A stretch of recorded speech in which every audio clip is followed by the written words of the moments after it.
सो hello friends, spectroscopy second semester का fourth unit nuclear resonance spectrophotometry इसको हम देखने वाले हैं, है ना। तो इसमें जो फर्स्ट टॉपिक है वो है थ्योरी ऑफ एनएमआर। एनएमआर क्या होता है? न्यूक्लियर मैग्नेटिक रेजोनेंस, ठीक है। न्यूक्लियर मैग्नेटिक रेजोनेंस, तो नाम से स्पष्ट है कि एक न्यूक्लियस में होने वाली कोई घटना होगी। और मैग्नेटिक मतलब न्यूक्लियस में मैग्नेटिक फील्ड का जनरेट होना। ये कैसे होता है ये हम देखने वाले हैं, ठीक है। तो वीडियो में आगे बढ़ने से पहले आप सभी से रिक्वेस्ट करना चाहता हूँ कि ये काफ़ी इम्पोर्टेंट टॉपिक है, बहुत ही इम्पोर्टेंट टॉपिक है, और इसको पूरा देखिए ताकि आपको अच्छे से समझ में आए। और चूँकि हम बीएससी थर्ड ईयर में हमने देखा था पीएमआर या फिर H1NMR, उसी का ये अगला भाग है। उसमें क्या था, पीएमआर में हम केवल हाइड्रोजन एटम के बारे में बात कर रहे थे, ठीक है। यहाँ पे हम न्यूक्लियस के बारे में बात करेंगे, किसी भी कंपाउंड का न्यूक्लियस। तो इसका इंट्रोडक्शन क्या हो जाएगा, दरअसल ये इसका परिभाषा ही समझ लो इसको। किसी कंपाउंड के एटॉमिक न्यूक्लियस, अब न्यूक्लियस में प्रोटॉन और न्यूट्रॉन दोनों आ जाएंगे, ठीक है, द्वारा न्यूक्लियस के द्वारा स्ट्रॉन्ग मैग्नेटिक फील्ड में रेडियो वेव के एब्जॉर्प्शन से, स्ट्रॉन्ग मैग्नेटिक फील्ड हम साइड से एटॉमिक न्यूक्लियस को स्ट्रॉन्ग मैग्नेटिक फील्ड में रख देते हैं। उसके बाद क्या कराते हैं, उसमें रेडियो वेव का मतलब बौछार कराते हैं, रेडियो वेव से उसको ट्रीट कराते हैं। तो क्या करता है कि ये जो न्यूक्लियस है इस रेडियो वेव को एब्जॉर्ब कर लेता है, ठीक है। तो एब्जॉर्प्शन से क्या होता है, न्यूक्लियर मैग्नेटिक मोमेंट के स्पिन के स्टेट में होने वाला चेंजेस न्यूक्लियर मैग्नेटिक रेजोनेंस कहलाता है। तो उसका जो न्यूक्लियर मैग्नेटिक मोमेंट है, मतलब न्यूक्लियर स्पिन जो होगा, एक साइड से दूसरे साइड में क्या हो जाएगा, चेंज हो जाएगा, एक स्पिन से दूसरे स्पिन में चेंज जाएगा। तो उसी को कहा गया है स्टेट में होने वाला चेंजेस, ठीक है। तो इसको डिटेल में हम समझने वाले हैं, जो हम देखेंगे थ्योरी ऑफ एनएमआर या थ्योरी ऑफ एनएमआर स्पेक्ट्रोस्कोपी में डिटेल में देखने वाले हैं, ठीक है। थोड़ा सा मैं यहाँ पे आपको हाइड्रोजन एटम के बारे में बता दूं कि spinning proton in a magnetic field, कोई भी एलिमेंट जिसके न्यूक्लियस का टोटल स्पिन क्या होगा, इंटीग्रल होगा, इंटीग्रल होता है। तो ये स्टेटमेंट तो खैर उतना इंपॉर्टेंट नहीं है। यहाँ पे न्यूक्लियर स्पिन क्या होता है इसको आपको समझाना चाह रहा हूँ। चूँकि इलेक्ट्रॉन की तरह प्रोटॉन तथा न्यूट्रॉन भी प्लस हाफ स्पिन दोनों में होता है, ये अपने एक्सिस पे स्पिन करते रहते हैं। चूँकि हम जानते हैं इलेक्ट्रॉन क्या करता है, न्यूक्लियस के चारों ओर ऑर्बिटल मोशन करता है, ठीक है। और न्यूक्लियस के अराउंड ऑर्बिटल मोशन के साथ साथ में अपने एक्सिस में भी क्या करता है, वो रोटेट करता रहता है, जैसे पृथ्वी घूमती है अपने एक्सिस में, उस टाइप का, ठीक है। तो उसके स्पिन से क्या होता है, मैग्नेटिक फील्ड जनरेट होता है। जब भी कोई चार्ज पार्टिकल स्पिन करता है या मूव करता है, सर्कुलर मोशन करता है, तो उस कंडीशन में वहाँ पे मैग्नेटिक फील्ड जनरेट हो जाता है, जिसको हम क्या कहेंगे, मैग्नेटिक, उसकी जो टेंडेंसी होगी उसको हम मैग्नेटिक मोमेंट कहेंगे, ठीक है। तो यहाँ पे हाइड्रोजन एटम में केवल एक ही इलेक्ट्रॉन है और एक ही प्रोटॉन है, जो कि इलेक्ट्रॉन से हमको मतलब नहीं है क्योंकि हम न्यूक्लियस के बारे में स्टडी कर रहे हैं। तो न्यूक्लियर का स्पिन क्या होगा या प्रोटॉन का स्पिन क्या होगा, हाफ ही होगा। यह एक NMR active molecule active atom होता है। जैसे एक हाइड्रोजन एटम ये है, उसका न्यूक्लियस अगर ये है, तो अगर वो इस डायरेक्शन में घूमेगा, ठीक है, इस डायरेक्शन में घूमेगा, तो यहाँ पे डायरेक्शन उल्टा हो गया है, इस डायरेक्शन में घूमेगा तो यहाँ पे क्या होगा, इस पॉइंट में नॉर्थ इंड और इधर क्या हो जाएगा, साउथ इंड बन जाएगा। अगर इस डायरेक्शन में घूमता है तो यहाँ पे क्या होगा, नॉर्थ इंड, और यहाँ पे क्या हो जाएगा, साउथ इंड हो जाएगा। तो ये दो तरह का स्पिन हो सकता है, एक को हम अल्फा स्पिन और एक को बीटा स्पिन कहते हैं। अल्फा स्पिन जिस दिशा में मैग्नेटिक फील्ड अप्लाई किया हुआ है उसी दिशा में अगर टीनी मैग्नेट या फिर ये प्रोटॉन का भी मैग्नेटिक फील्ड उसी दिशा में अगर उत्पन्न होता है तो उसको हम क्या कहेंगे, अल्फा स्पिन। अगर मान के चलो हम इस तरह से डायरेक्शन लगाए हैं तो ये क्या कहलाएगा, अल्फा स्पिन। अगर इस तरह से डायरेक्शन लगाए हैं और इसका नॉर्थ पोल इधर बन रहा है, यहाँ नॉर्थ पोल इधर है, साउथ पोल इधर है, तो ये क्या हो जाएगा, उसके अपोजिट हो जाएगा। तो इस कंडीशन में इसको क्या कहेंगे, बीटा स्पिन। तो ये तो खैर हम आगे देखने वाले हैं, ठीक है। अब आते हैं थ्योरी ऑफ एनएमआर स्पेक्ट्रोस्कोपी में। एटॉमिक न्यूक्लियस जो होता है दो पार्टिकल से मिलकर बना होता है, प्रोटॉन और न्यूट्रॉन। जैसा कि हम जानते हैं कि प्रोटॉन एक पॉजिटिव चार्ज पार्टिकल है, ठीक है। प्रोटॉन को तो हम जानते हैं कि उसमें क्या होता है, पॉजिटिव चार्ज होता है, इलेक्ट्रॉन में नेगेटिव चार्ज होता है। और जब न्यूट्रॉन की बात करते हैं तो न्यूट्रॉन में कोई चार्ज नहीं होता, ये हमको पहले से पता है, ठीक है। जब भी कोई चार्ज पार्टिकल स्पिन करता है तो मैग्नेटिक फील्ड जनरेट होता है। इसका अपना क्या होता है, मैग्नेटिक मोमेंट होता है, क्योंकि ये सर्कुलर मोशन में स्पिन कर रहा है, गोल गोल घूम रहा है, तो इसमें क्या होगा, मैग्नेटिक मोमेंट जनरेट होगा, ठीक है। अब न्यूट्रॉन की बात करते हैं। न्यूट्रॉन क्या होता है, इलेक्ट्रिकली न्यूट्रल होता है। टर्म को समझिए, इलेक्ट्रिकली न्यूट्रल होता है। अब न्यूट्रल क्यों होता है ये भी हम समझेंगे। अतः इसके स्पिन से मैग्नेटिक मोमेंट जनरेट नहीं होना चाहिए, लेकिन ऐसा नहीं होता।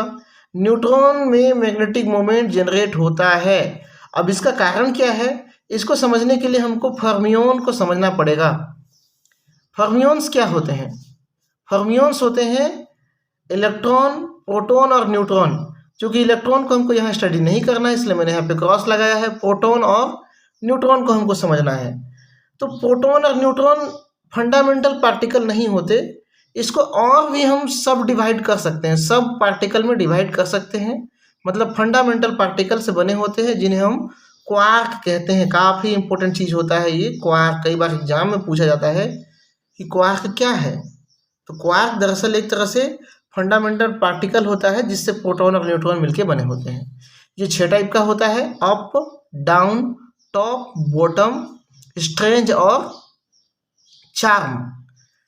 यहाँ अप, टॉप और चार्म में जो चार्ज होता है वो +2/3 होता है, और डाउन, बॉटम और स्ट्रेंज में जो चार्ज होता है वो -1/3 होता है, ठीक है। अगर हम प्रोटॉन की बात करें, ये प्रोटॉन है, ठीक है। यहाँ मैंने लिखा नहीं है, यहाँ पे प्रोटॉन है। ये प्रोटॉन जो होता है 2 अप पार्टिकल से बना रहता है और 1 डाउन पार्टिकल से। अब अप पार्टिकल का चार्ज क्या होगा, 2/3। दूसरा आपका भी चार्ज पार्टिकल क्या होगा, 2/3। तो 2/3 और एक क्या होगा डाउन, मतलब -1/3, ठीक है। 2/3 को अगर हम सॉल्व करेंगे तो क्या हो जाएगा, 4/3 -1/3 इक्वल टू क्या हो जाएगा, 3/3 इक्वल टू 1। मतलब प्रोटॉन में क्या होगा, एक पॉजिटिव चार्ज दिखेगा। यहाँ पे अंदर में चार्ज पार्टिकल है ना, साथ साथ यहाँ पे प्रोटॉन में भी एक प्लस चार्ज जो है आपको दिख रहा है। अच्छा, ये दिख नहीं रहा था, है ना। 2/3 4/3 हो गया, -1/3 1/3, मतलब 4 - 1/3 3/3 हो गया इक्वल टू 1, ठीक है। इसी तरह से न्यूट्रॉन की बात करते हैं तो ये भी चार्ज पार्टिकल से मिलकर बना हुआ है। 2 डाउन क्वार्क और 1 अप क्वार्क से मिलकर बना रहता है। तो डाउन क्वार्क क्या हो जाएगा, -1/3 इक्वल टू क्या हो जाएगा, -2/3 हो जाएगा, ठीक है। तो 2/3 किसका है, अप का है, ये प्लस में है। तो -2/3 और +2/3 इक्वल टू क्या हो जाएगा, 0, न्यूट्रल। यहाँ पे ये क्या हो जाएगा, न्यूट्रल, ठीक है। लेकिन जब ये स्पिन करेगा तो ये चार्ज पार्टिकल तो स्पिन करेंगे ना, ये चार्ज पार्टिकल अपना मैग्नेटिक मोमेंट तो देंगे। इसीलिए न्यूट्रॉन जब स्पिन करता है तो उसमें भी मैग्नेटिक मोमेंट जनरेट होता है, और दोनों में लगभग सेम स्पिन क्वांटम नंबर इसका होता है, ठीक है। अब हम देखते हैं अगला जो चीज़ है, उसी को मैंने यहाँ पे समझाया है कि न्यूट्रॉन न्यूट्रल तो होता है, पर यह भी चार्ज फंडामेंटल पार्टिकल से बना होता है। अतः जब न्यूट्रॉन स्पिन करेगा तब चार्ज पार्टिकल भी स्पिन करेंगे, ठीक है। अतः इससे मैग्नेटिक मोमेंट, इसमें क्या होगा, इसमें भी मैग्नेटिक मोमेंट प्रेजेंट होगा। अब मैग्नेटिक मोमेंट ऑफ न्यूक्लियस क्या होता है, √i +1 i × i +1 h/2π। अब h/2π को आप h कटअप भी शो करा सकते हो, कई जगह ऐसा दिया रहता है, ठीक है, कोई दिक्कत नहीं है। स्पिन मल्टीप्लिसिटी का फॉर्मूला आपको मालूम है, इलेक्ट्रॉन के लिए क्या होता है, 2s + 1। अगर हम फर्मियोन्स की बात करेंगे तो 2i + 1 हो जाएगा, s की जगह पे i आ जाएगा। i क्या है, क्वांटम नंबर है। ये जो i है वो क्या है, क्वांटम नंबर। क्या क्वांटम नंबर, ये न्यूक्लियर स्पिन क्वांटम नंबर है, ठीक है। चूँकि हम न्यूक्लियस के बारे में पढ़ रहे हैं, टोटल न्यूक्लियस, हम ऐसा नहीं कि प्रोटॉन के बारे में पढ़ रहे हैं या न्यूट्रॉन के बारे में पढ़ रहे हैं, दोनों को मिला के हम पढ़ रहे हैं न्यूक्लियस के बारे में। क्योंकि ओवरऑल न्यूक्लियस का ही क्या होगा, स्पिन होगा। न्यूक्लियस ही क्या करेगा, पूरा न्यूक्लियस क्या करेगा, स्पिन करेगा। ठीक है, तो इसलिए हम पूरा न्यूक्लियस का क्वांटम नंबर जो यहाँ पे इंडिकेट किए हैं आई। अब इसको सॉल्व करके देखते हैं इसका ओरिएंटेशन कैसा कैसा होगा, पॉसिबल ओरिएंटेशन कैसा होगा। मगर अगर मान लेते हैं I is equal to half है, आई का वैल्यू क्या है, हाफ है, जो कि न्यूट्रॉन और प्रोटॉन दोनों का ही स्पिन होता है ना। अब वो प्लस हाफ या माइनस हाफ होगा वो तो बाद में देखेंगे। ठीक है, तो यहाँ पे I is equal to half लेते हैं, तो स्पिन मल्टीप्लिसिटी के फॉर्मूला में इसको रख देंगे 2 into half plus 1 is equal to क्या होगा 2।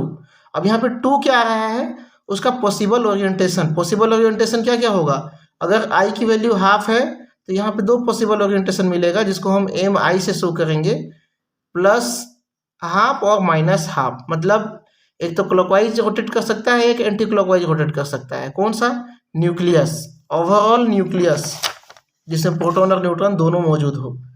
अगर आई इज इक्वल टू 1 है तब क्या होगा, आई की वैल्यू जब हम 1 लेते हैं तब यहाँ पे हम स्पिन मल्टीप्लिसिटी वाले फॉर्मूला में आई की जगह 1 रखते हैं, तो क्या इसका वैल्यू क्या आता है, 2 एकम 2 और 1 3 3। तो इसका पॉसिबल वैल्यू क्या होगा, 1 को हम 3 तरह से लिख सकते हैं, +1 0 -1। ठीक है, ये इसकी पॉसिबल ओरिएंटेशन होगी या फिर एम आई वैल्यू होगी। अब रेजोनेंस को समझा जाए, है ना। क्या बोलते हैं, न्यूक्लियस के बारे में हमने समझ लिया कि प्रोटॉन कैसा होता है ना, न्यूट्रॉन कैसा होता है, क्यों मैग्नेटिक मोमेंट जनरेट करता है, ये हम यहाँ तक समझ चुके हैं। यहाँ तक कोई दिक्कत हो कमेंट कीजिए आप। ठीक है, अब देखते हैं रेजोनेंस जो है, nuclear magnetic resonance. Nuclear magnetic समझ में आ गया, यहाँ मैग्नेटिक फील्ड जनरेट होगा, ये भी समझ में आ गया। ठीक है, लेकिन रेजोनेंस क्या होता है इसको हम समझेंगे। ठीक है, जब हम किसी न्यूक्लियस को फ्री रखते हैं तो उसमें कोई मैग्नेटिक फील्ड अगर नहीं लगाते हैं तो उसका जो अपना जो ऑर्बिट क्या बोलना चाहिए, न्यूक्लियस होगा, वो अलग अलग डायरेक्शन में मैग्नेटिक फील्ड जनरेट कर रहा होगा। ठीक है, यहाँ पे 1000 मॉलिक्यूल है तो वो 1000 तरीके से उस दिशा में north pole, south pole, north pole, south pole, north pole, south pole, इस तरह से कई सारे टीनी बार मैग्नेट होंगे, छोटे छोटे मैग्नेट होंगे, जो न्यूक्लियस होगा वो बिहेव करेगा। ठीक है, लेकिन जैसे ही हम उसमें एन और S 2 external magnetic field apply कर देते हैं, उस कंडीशन में इसका ओरिएंटेशन 2 तरीके से क्या हो सकता है। एक तो एन से, जैसे एन से जो है चुंबकीय बल रेखा निकलती है और एस में इंटर करती है, तो ठीक उसी डायरेक्शन में क्या हो जाएगा, ये भी अलाइन हो जाएगा। मतलब एन के सामने एस आ जाएगा, एस के सामने एन आ जाएगा, एन के सामने एस, एस के सामने एन, एन के सामने एस। तो इस तरह से यह संरेखित हो जाएगा, जिसको हम अल्फा स्पिन कहते हैं। मतलब इसका स्पिन कैसा होगा, ऐसा होगा। ठीक है जी, जैसे घूमेगा, है ना, एंटी क्लॉकवाइज घूमेगा, एंटी क्लॉकवाइज घूमेगा तो ये एन इस दिशा में होगा। अब एक आध दो कुछ मॉलिक्यूल ऐसे होंगे जिसकी एनर्जी ज़्यादा होगी, मतलब ये इसकी एनर्जी क्या है, कम है, मतलब वो क्या कर रहा है, अपने आप को सिस्टम के अनुसार अलाइन कर ले रहा है। लेकिन कुछ न्यूक्लियस ऐसे होंगे जिनकी एनर्जी काफ़ी ज़्यादा होगी और वो इस सिस्टम की अपोजिट डायरेक्शन में, मतलब एन की दिशा में एन और एस की दिशा में एस, ऐसे भी संरक्षित हो सकते हैं। तो इसको हम कहते हैं बीटा स्पिन। आगे मैं समझाऊंगा इसको अच्छे से।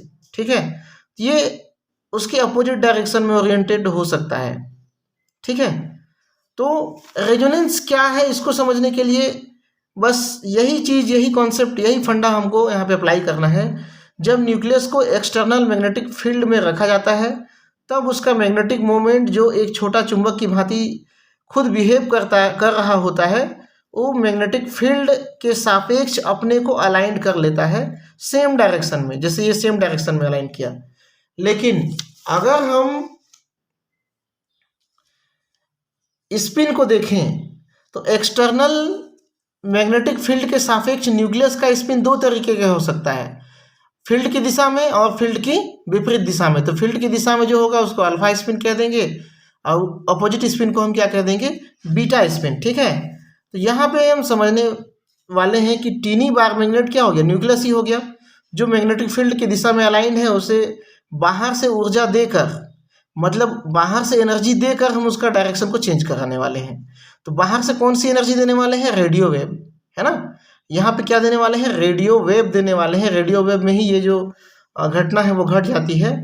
तो स्पिन में चेंजेस कराना या अल्फा स्पिन से बीटा स्पिन में चेंज कराने में जो प्रोसेस होता है उसको हम, या जो प्रक्रिया होती है उसको क्या कहते हैं, रेजोनेंस कहते हैं। अल्फा स्पिन से बीटा स्पिन में चेंज होने में जो प्रक्रिया होती है, देखो एब्जॉर्प्शन ऑफ एनर्जी, तो न्यूक्लियर एनर्जी क्या करेगा, न्यूक्लियस एब्जॉर्ब करेगा। अब वो एक फिनोमिनन करेगा जिस फिनोमिनन को हम क्या कहते हैं, रेजोनेंस कहते हैं। मैंने इसको यहाँ पे लिख भी दिया है, ठीक है। लाइट के या फिर आप कह सकते हो रेडियो वेव के एब्जॉर्प्शन से न्यूक्लियस में एक फिनोमिनन होगा, alpha spin to beta spin में चेंज होना, उस फिनोमिनन को ही क्या कहते हैं, रेजोनेंस कहते हैं। ये रेजोनेंस आपका ऑर्गेनिक केमिस्ट्री में जो रेजोनेंस हम पढ़ते हैं ना, कैनोनिकल फार्मूला वाला, उस रेजोनेंस से अलग है। यहाँ पे फार्मूला नहीं होता, यहाँ पे क्या करना रहता है अपने को, अल्फा स्पिन जो कि मैग्नेटिक फील्ड के दिशा में है, ठीक है, उसको एनर्जी देके उसके विपरीत दिशा में फ्लिप कराना, ठीक है, फ्लिप कराना या मोड़ देना, उसका स्पिन में चेंजेस कराना, ठीक है, यही फिनोमिनन रेजोनेंस कहलाता है। तो ये हो गया अल्फा स्पिन, ये हो गया बीटा स्पिन, ठीक है। अब उसकी फ्रीक्वेंसी को कैसे हम स्टडी करेंगे, ठीक है। प्रोटॉन को फ्लिप कराने की फ्रीक्वेंसी कुछ इस प्रकार होगी, डेल ई एनर्जी, पहले सेकेंडरी एनर्जी और प्राइमरी एनर्जी को माइनस करेंगे तो डेल्टा ई एनर्जी में परिवर्तन निकलेगा। टू न्यू यहाँ पे क्या है, ये आपका होता है मैग्नेटिक मोमेंट, ठीक है, किसका, न्यूक्लियस का। और एच नॉट जो है आपका मैग्नेटिक फील्ड, मैग्नेटिक फील्ड काफ़ी स्ट्रॉन्ग मैग्नेटिक फील्ड हमको देना पड़ता है, ठीक है, जिससे वो एक दिशा में संरेखित हो सके। अब उस मैग्नेटिक फील्ड के अपोजिट डायरेक्शन में इसको अलाइन करना है, तो वो केवल और केवल किस पे डिपेंड करेगा, न्यूक्लियस पे डिपेंड करेगा। चूंकि ई इक्वल टू क्या होता है, एच न्यू हम दे रहे हैं, इसको दोनों को इक्वल किया जा सकता है। जब दोनों को इक्वल किए तो एच को शिफ्ट करेंगे तो क्या हो जाएगा, ये अपूर्ण में एच आ जाएगा। इसी को हम इस तरह से भी लिख सकते हैं, nu is equal to nu H not upon 2 pi, ठीक है। इसी फॉर्मूले को इस तरह से भी लिखा जा सकता है, या फिर इसको अगर हम और अच्छे से एडजस्ट करके लिखें तो nu H not is equal to 2 pi के बराबर होता है, ठीक है। ये क्या हो गया, ये जो हो गया आपका फ्रीक्वेंसी किसकी, प्रोटॉन को फ्लिप कराने में लगी हुई फ्रीक्वेंसी। अब आपको मालूम है यहाँ पे क्या है, nu is equal to magnetic moment है, आई यहाँ पे स्पिन क्वांटम नंबर है जो पहले हमने यूज किया है, एच प्लांक कांस्टेंट है, न्यू फ्रीक्वेंसी है, डेल ई क्या होगा, दो एनर्जी स्टेट के बीच में डिफरेंस होगा, और एच नॉट क्या होगा, एक्सटर्नल मैग्नेटिक फील्ड जो हम अप्लाई किए हैं, ठीक है, एक्सटर्नल मैग्नेटिक फील्ड जो हम अप्लाई किए हैं। अब यहाँ पे क्या बच जाता है, हम समझ लेते हैं थोड़ा सा स्पिन क्वांटम नंबर को, क्योंकि अगला जो टॉपिक है उसमें हमको इसका यूज करना है। ये अगले टॉपिक का भाग तो है, लेकिन यहाँ पे आपको डील करना पड़ेगा, ठीक है। किसी एटम के एनएमआर एक्टिव होना या ना होना उसके न्यूक्लियस में प्रेजेंट प्रोटॉन एंड न्यूट्रॉन पे डिपेंड करता है, मतलब प्रोटॉन की संख्या और न्यूट्रॉन की संख्या पे डिपेंड करता है, क्योंकि दोनों का जो स्पिन होता है वो क्या होता है, हाफ हाफ होता है। तो यहाँ चार्ट के माध्यम से इसको हम देख लेते हैं। यहाँ हमने ले लिया है प्रोटॉन, यहाँ ले लिया है न्यूट्रॉन, और यहाँ पे टोटल आई वैल्यू है ना, स्पिन क्वांटम नंबर क्या निकल के आएगा वो हम देखेंगे, ठीक है। और ये उसके एग्जाम्पल है, तो एग्जाम्पल तो आप देख लेना क्या क्या है। अगर प्रोटॉन सम संख्या में है, न्यूट्रॉन भी सम संख्या में है, दोनों सम संख्या में है, तो इसका टोटल स्पिन क्या हो जाएगा, 0 हो जाएगा। करके देखेंगे हम, ठीक है, इसका एग्जाम्पल करके देखेंगे। अगर ये ऑड संख्या में है प्रोटॉन और न्यूट्रॉन इवन संख्या में है, या फिर प्रोटॉन इवन में है न्यूट्रॉन ऑड में है, दोनों ही बात में क्या हो जाएगा, इसका जो आई वैल्यू क्या आएगा, लगभग जनरली प्लस हाफ ही आता है, लेकिन ये हाफ इंटीगर आता है। हाफ इंटीगर मतलब हाफ के साथ में 1 जोड़ेंगे तो क्या हो जाएगा, 3/2, 2 जोड़ेंगे तो 5/2, है ना। ये स्पेसिफिक कंडीशन में आता है। इसको डील करने के लिए हमको ऑर्बिटल एंगुलर मोमेंटम का भी सहायता लेना पड़ता है ना, जो काफ़ी हाई लेवल की स्टडी है। तो यहाँ पे हम हाफ से ही काम चला लेते हैं, ठीक है। अब ऑड और ऑड आएगा, मतलब 3 और 3 आएगा, 3 और 3 को जोड़ेंगे तो 6 आएगा, है ना। इस तरह से 7 और 7 को जोड़ेंगे तो 14 आएगा। तो ये दोनों को जोड़ने पे सम संख्या आता है, लेकिन इसका जो एडिशन होता है ऑड और ऑड, समझाऊंगा मैं यहाँ पे, ठीक है। ऑड और ऑड का एडिशन होगा तो उसका हमेशा क्या आएगा, आई इज इक्वल टू 1 आएगा। 2, 3 भी आ सकता है बहुत ही रेयर केस में, ठीक है, लेकिन यहाँ पे 1 स्टेडेबल है। अब इसको जो है हम यहाँ पे देखेंगे, ठीक है। अब यहाँ पे एग्जाम्पल ले लेते हैं। पहला वाला जो एग्जाम्पल था हमारा कार्बन 12 मैंने यहाँ पे लिया है, उसमें जो मैग्नेटिक मोमेंट आ रहा था 0। कैसे आ रहा था, प्रोटॉन यहाँ पे कितना है, इसका परमाणु क्रमांक क्या होता है, 6 होता है कार्बन का, प्रोटॉन की संख्या 6 हो जाएगी। अब 12 में से 6 घटाएंगे तो न्यूट्रॉन की संख्या भी क्या हो जाएगी, 6 ही आएगी। 6 आएगा मतलब 6 क्वार्क, 6 प्रोटॉन, ठीक है। 6 प्रोटॉन को अगर मैं अलाइन करूं तो एक प्रोटॉन दूसरे प्रोटॉन के स्पिन से अलग होता है, एक प्लस हाफ होगा तो एक माइनस हाफ। तो प्रोटॉन प्रोटॉन क्या करते हैं, आपस में एक दूसरे के स्पिन को कैंसिल आउट कर देते हैं। उसी तरह से न्यूट्रॉन की बात करें तो न्यूट्रॉन भी क्या करेगा, 6 है तो फिर ये भी हम 6 को अलाइन कर देते हैं, ये भी plus half minus half plus half minus half plus half minus half, ठीक है। ये भी एक दूसरे को कैंसिल कर देते हैं। ओवरऑल जो यहाँ पे स्पिन आएगा वो क्या आ जाता है, 0 आ जाता है, ठीक है। दोनों का कंडीशन क्या आ जाता है, 0, ठीक है। अब H1 की बात करते हैं तो इसमें केवल एक ही प्रोटॉन है, और प्रोटॉन का एक प्रोटॉन है मतलब एक ही चार्ज है, और एक चार्ज का जो स्पिन होता है वो क्या होता है, प्लस हाफ होता है, ठीक है। प्लस हाफ होता है या माइनस हाफ जो भी होगा, लेकिन हाफ ही होगा। तो यहाँ पे स्पिन क्वांटम नंबर क्या आएगा, हाफ आएगा। अब H2 की बात करते हैं जिसमें प्रोटॉन एक है और न्यूट्रॉन एक है। दोनों क्या है, इवन ऑड ऑड है, लास्ट वाला ऑड ऑड, ये दोनों ऑड ऑड है। दोनों का स्पिन क्या होगा, प्लस हाफ होगा। तो दोनों को जब जोड़ेंगे तो क्या आएगा, 1 आएगा, ठीक है। तो यहाँ से ये 1 सेटिस्फाई होता है कि ऑड ऑड नंबर लेंगे तो उसमें क्या आएगा। और एक आध एग्जाम्पल ले लेते हैं, नाइट्रोजन 14 में प्रोटॉन कितना है, 7 है, न्यूट्रॉन कितना है, 7 है। 6 जैसा कि हमने यहाँ पे देखा है, 6 एक दूसरे को कैंसिल आउट कर लेते हैं, एक दूसरे का मैग्नेटिक मोमेंट को कैंसिल कर देते हैं, लेकिन एक जो बचा रहता है उसमें प्लस हाफ, और न्यूट्रॉन का भी एक बचा रहता है उसमें भी प्लस हाफ। दोनों को जोड़ेंगे तो क्या आ जाएगा, 1 आ जाएगा, ठीक है। इस तरह से स्पिन क्वांटम नंबर्स हम निकालते हैं, ठीक है। जो हमारा अगला टॉपिक है वो है आपका nuclear spin and magnetic moment. उसमें भी हम सेम चीज़ डील करने वाले हैं। यहाँ आपने इसको समझ लिया है तो आगे वाले टॉपिक में आपको दिक्कत नहीं होगा। चैनल में बने रहने के लिए बहुत बहुत धन्यवाद। और जो लोग नए हैं प्लीज़ इस चैनल को सब्सक्राइब कर लें। जो लोग लास्ट तक बने हैं उनका बहुत बहुत हृदय से धन्यवाद। Thank you.